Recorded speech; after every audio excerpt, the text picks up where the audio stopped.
Listen, Hawaii state and city crews are preparing for another homeless sweep. And this time it's right underneath the airport viaduct, where it's a pretty rough and raw area. KITV4's Catherine Cruz with new information on Monday's enforcement.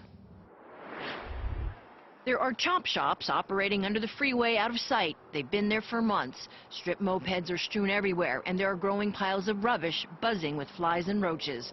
Stray dogs run around everywhere, but lots of homeless people call this home. The state estimates there are about 200 people living under the viaduct and along the stream here, and they say many of them have been here for years. The state homeless coordinator says the illegal campers were put on notice this week. On Monday, the Department of Transportation, as well as working together with the sheriffs and homeless service providers, are going to do a cleaning under that freeway area by Nimitz. So they did give advance notice to the individuals that are residing in the area. Officials have been saying homeless sweeps won't happen unless there are places for people to go. And when pressed, Morishige says the state has identified there are available beds for singles and couples in emergency shelters now.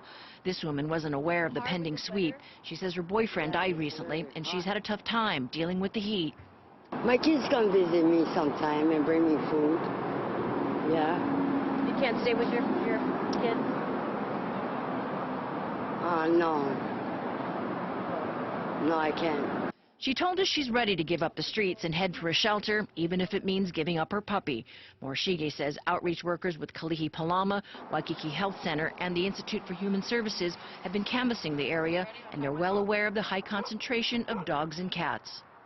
It is difficult to separate from your pet, especially because I think when you're living unsheltered in the street, your dog, provides a sense of safety and security for you, right? So I think that providers are trying to be very sensitive of that, and they're working with other organizations to address that.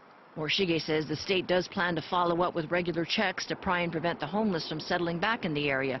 It remains to be seen how successful those teams will be. Catherine Cruz, KITV4 News.